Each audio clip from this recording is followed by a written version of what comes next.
Claressa Shields Bestie just spilled all the tea after Claressa tried to make her look bad. I told y'all she ain't had that $8 million, because if somebody had $8 million, they wouldn't. Matter of fact, y'all listen to this. The house situation. I've been living in her house since the end of 2024. But most of the time I was living in this house, I was with her all the time. But the plan was to get a grant from the city to get me a year free of rent. They wanted to put me on the news, basically like a charity case. Like, okay, she's homeless with her 2 kids. They wanted to put me on the news. Just, that's the easiest way to sum it up. They wanted to put me on the news like a charity case, like Claressa was rescuing me, which I did tell my friend, like, if that's gonna make you look good, fuck it, we can do it. I don't mind. But it was like she didn't agree with it, and I really didn't agree with it either. But it was just like, if that's gonna give you a good look, I'm all for whatever gonna make you look good.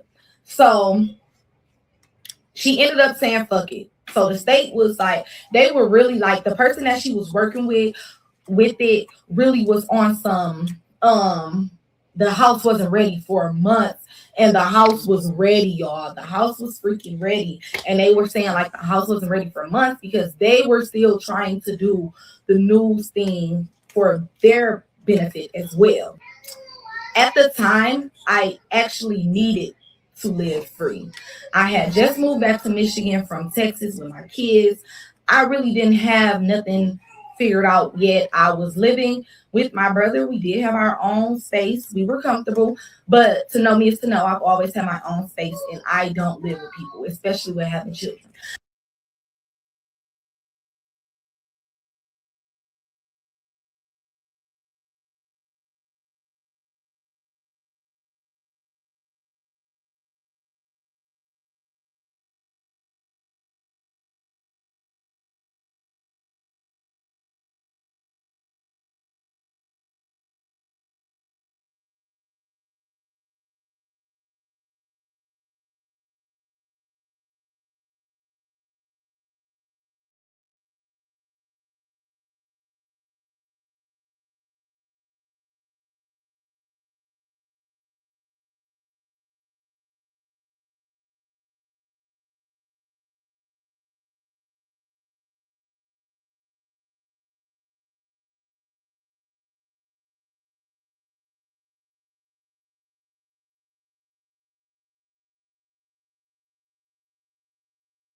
I had just had my son. He was only about 3 months old when I moved back to Flint. So, yeah. Once my man got out, he did immediately start paying rent in February. Immediately. But I were getting letters for the house for almost the whole year and a half I was here from the state saying the house back taxes need to be paid. Back taxes need to be paid. I'm sending her everything. I'm sending her everything. Here's the receipts. Here they saying you need to pay this by this. She's like, okay, I'm gonna take care of it. I'm gonna take care of it. I'm gonna take care of it. Fast forward to this year, February, end of February, we got a letter saying the house is going up for foreclosure. If you don't pay this by this day, the house will be foreclosed. I sent it to her. This is in February. Follow me. She said she was handling it. She didn't. March came. They sent another letter saying the house is officially foreclosed. We still sent her rent payments for March. We still sent her rent payment for March. April came. She was texting me for rent. It was like it started getting weird once my man got out. Like she was texting me for rent, and I was explaining to her like, we have the rent money, but we're not giving it to you until we know that you gain ownership of the house back. If you haven't gained ownership of the house back, we're not giving you a dime. Like, we have to find somewhere to go. We ended up getting another letter saying we have to vacate by June 19th, 2026, which is coming up. And things went less. Things started going less because I basically told her, we're not giving you rent. Like, we have to move. And she kept throwing up the fact that I lived for a year free. And it's like, my nigga, you let me do that. Like, that was something that we agreed to. And for you to throw it up in my face, and it's like every little thing she do for me, she always throw it up. And it was like, damn, I mean, I don't throw up the things that I do for you. Like, I don't have what you have, but I've always showed up for you in ways that money could not buy, money could not do. Like, I literally was her emotional support. I was the person who told her, you deserve better. You don't need to do this. You in this type of situation. You is this person. You don't need to do this. You don't need to do that. So, yeah. Moral of the story, now she's on the internet trying to make it seem like, oh, I just lived free and that wasn't the agreement. And I was like, you know, using her or whatever the case may be.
Man, that's crazy right there. I told y'all, if you had $8 million, your house wouldn't be going in foreclosure. If you had all this money, you wouldn't be trying to get your best friend's bounce back money if you didn't need the money. Why don't you just go fight? Oh, I know why. Because your personal trainer, Tony, is no longer around. You can't drop that weight. You're too busy running around behind a married man. You're too busy running behind Papoose, so you can't drop weight. Nobody in your weight division is going to bring in a big enough fight for it to even get on pay-per-view. And then you just got banned from fighting all the legitimate fighters that you could have possibly fought.